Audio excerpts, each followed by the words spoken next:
Welcome back to another episode of Rock Boys Football. Dabo Swinney, the Clemson Tigers go wow and make what I think is an absolute home run hire, bringing over Tom Allen to come coach this defense going into 2025. And, when the news broke, we hopped on and just gave some initial reactions to this hire. Many of y'all know I'm a massive fan of what Tom Allen brings to Clemson. I think this is a hire that checks so many boxes. I mean, I think one, this is a proven commodity defensive coordinator that just took Penn State to the semifinals of the college football playoffs, had one of the best defenses in the country in 2024 at Penn State. And I think most importantly, is a guy that's been around the block and has done it before and done it a lot. I think one of the biggest problems with Wes Goodwin is look, we know Wes Goodwin is a very smart football coach. And I think at some point during his college football career, he's going to be a very good defensive coordinator and maybe a future head coach. What it felt like during his time at Clemson was a guy that is a good football coach, probably wasn't ready to be a defensive coordinator. You look at Tom Allen, this is a guy that's been around the block. This is a guy that knows what he's doing on the defensive side of the football, and he's coming in to a defense that I think on paper is absolutely loaded going into 2025. What he can do with that defense, that's what I want to get into over the next couple of minutes. Want to dive into a little bit of the film, but more talk about Tom Allen's philosophy on the defensive side of the football. Fired up to get into it. Before we do, and as always, to the Clemson fans, it was a really, really fun last couple of weeks. One, covering a little bit of transfer portal additions for Clemson, talking about defensive coordinator candidates, and obviously breaking down Tom Allen. The amount of support that the Clemson fans have shown throughout this process has been amazing. Can't thank you guys enough. If y'all do enjoy the content, consider subscribing to the channel. Without further ado, let's get into what to expect from Tom Allen. And I think it starts with he wants to dominate the game in the front seven. And this is something we talked about when we were talking about defensive coordinator candidates for Clemson. We want a defensive coordinator that can maximize this front seven for Clemson. The biggest problem I think a lot of us had with Wes Goodwin was we looked at TJ Parker, we looked at Peter Woods, we looked at DeMonte Capar, Barrett Carter, Sammy Brown, Wade Wood as such a loaded front seven for Clemson. They were outside of the top 90 in terms of stopping the run, weren't even inside the top 40 in terms of sack percentage. This was a Clemson front seven that I think had NFL dudes chock full of NFL dudes in the front seven, never really seemed to maximize all of that talent they had. Tom Allen, if you were to just boil down his philosophy, it's to dominate the front seven. We are going to stop the run and we are going to impact the passer. And he does that in a lot of different ways. I want to start with how he decides to stop the run, which is going to be a stark difference from how Clemson did it against with Wes Goodwin. And I think this is probably what fires Clemson fans up the most. Now, you saw Wes Goodwin. We're going to get into some of these examples. Wes Goodwin didn't really ask his defensive linemen to penetrate and try to create negative plays. That's kind of a stark difference in terms of what Tom Allen asked his defensive line to do. Now, you take a look at some of this stuff from Penn State. First and 10, pretty obvious running situation. There's two ways you can go about having your defensive line operate. You can have them two gap and just try to stand up double teams and let the linebackers come downhill and make plays, or you can ask your defensive line to penetrate and shoot some gaps and try to go make some negative plays and get behind the backfield. That's what Penn State does, and that's kind of what I'm fired up for the most with Clemson, because I think they have the dudes to do it. Talk about TJ Park, you talk about Peter Woods, you talk about true freshman Amari Adams. Those are some freaky guys in the front seven that I think are capable of playing this way, and you kind of see it right off the bat. We're going to look at right now, we kind of looking at a nose right here. I mean, first and 10, we're swimming here. We're not going to stand up a double team. We're going to try to get into the backfield and make a negative play. And that's exactly what you see. I mean, right off the bat, you see these guys trying to create penetration. And that's where it starts. And you look at Penn State, they were one of the best teams in the country at creating negative plays. I think another really good example, you stick in this Illinois game, look at the interior defensive line. They're not going to just try to stand up double teams. We're going to try to penetrate. Whether we're shooting gaps, whether we're swimming, we are doing things to get penetration on this offensive line, get bodies in the backfield, and be disruptive. It's what you see in this rep too. And again, for Penn State, it worked. I mean, you see this Isaac right here, right off the snap. we're slanting, we're shooting, we're trying to get upfield and get some penetration. And right here, I mean, obviously, you got a guy dead to rights, creating maybe a 2nd and 20, doesn't make the tackle. Which I mean, you'll live with this situation every day of the week. We're asking our guys to penetrate and go get in the backfield and create negative plays. You end up stopping them for like a 3-yard game. We'll take that as a win every single day of the week. Now, how is that different from what Clemson did last year on defense? You go to the Georgia game, and I think it's pretty clear. I mean, you look at this defensive front here. We're going to try to stand up, and there's no right or wrong way to do it. This is just how Clemson decided to do it, where there's not penetration right here. We're just trying to stand up our double teams and let our linebackers flow downhill. And again, it's Georgia does this on defense a lot too, and Georgia obviously has a very good defense and it works very well. Why I'm so excited for the Tom Allen style is we want to create negative plays. We want our defense to dominate the football game. When we create those negative plays, what do negative plays create?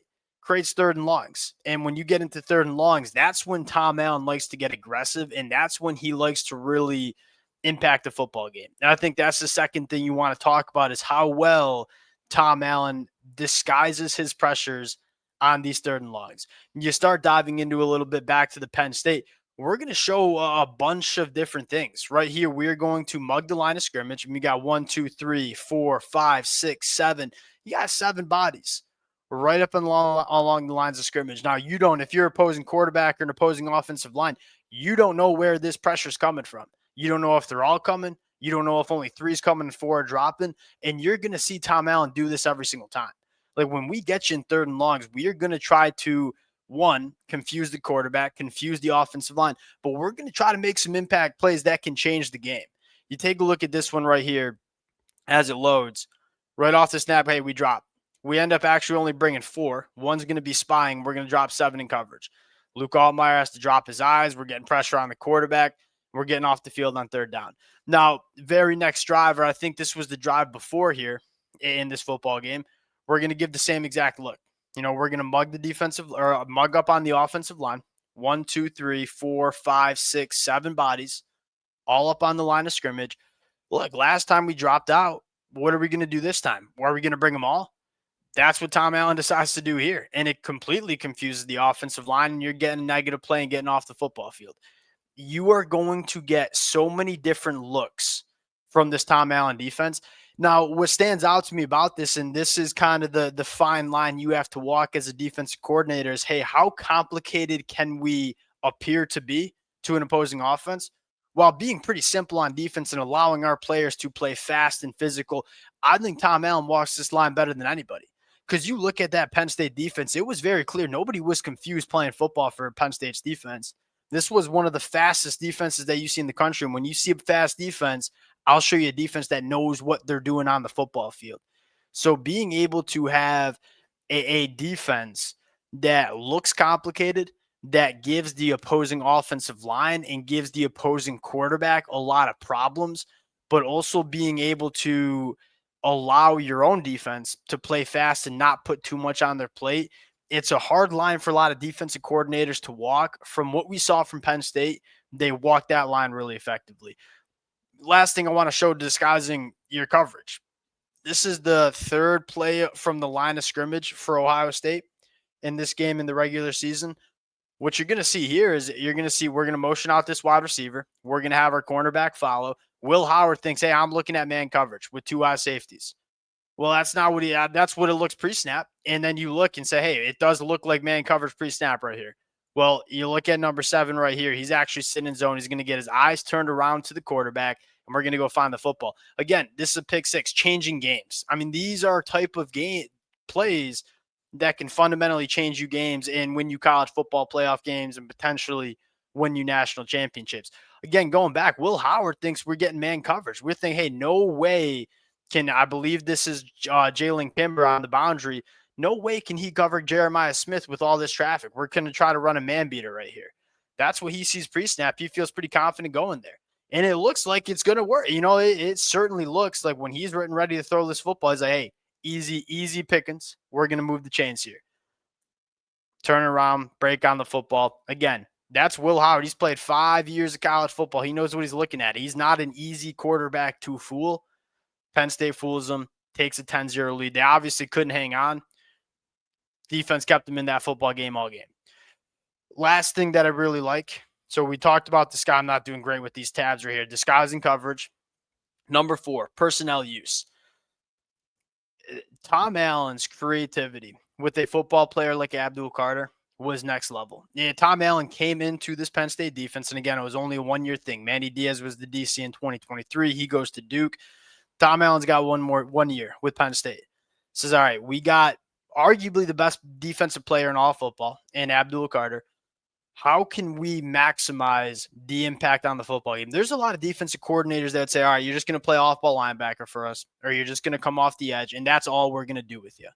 You go back to just about every single Penn State football game that you watched and say, Abdul Carter's doing all sorts of different things. He's spying the quarterback, playing off-ball linebacker. He's coming off the edge. He's rushing between the A and B gaps. They move him around in a masterclass way. And what does that do? It's say, hey, this is our playmaker, and we're going to do everything possible to put him in positions where he can have the highest impact on the game. At the end of the day, college football, it's about the Jimmies and Joes. And all you have to do as a coach is say, hey, how can we best utilize our Jimmies and Joes? How can we use our best football players to impact the game at the highest level? Tom Allen with Abdul Carter, not a coach that I saw use a guy like Abdul Carter more effectively than Tom Allen. You know, another really good example of this is Harold Perkins down at LSU. I don't think they're doing a great. I previously, now obviously he missed a year this year. Back when Harold Perkins was a little bit younger, they had this freak athlete, and they just felt like they didn't really know how to use him the right way. Tom Allen knows how to do that. And he's going to look at a guy like Sammy Brown, or he's going to look at a guy like Peter Woods' versatility. He's going to look at a guy like TJ Parker and say, hey, what are the best ways we can put these guys in positions to go make big plays in the football game? That is one of my favorite things about Tom Allen. I think the Clemson fans have a lot to be fired up about. I don't think you could have hired a better DC. I mean, Tim Banks would have been good. A couple other names. Tom Allen, to me, is a home run. Appreciate you guys rocking with it. If y'all do enjoy the content, consider subscribing to the channel, and we'll talk to y'all later. Peace.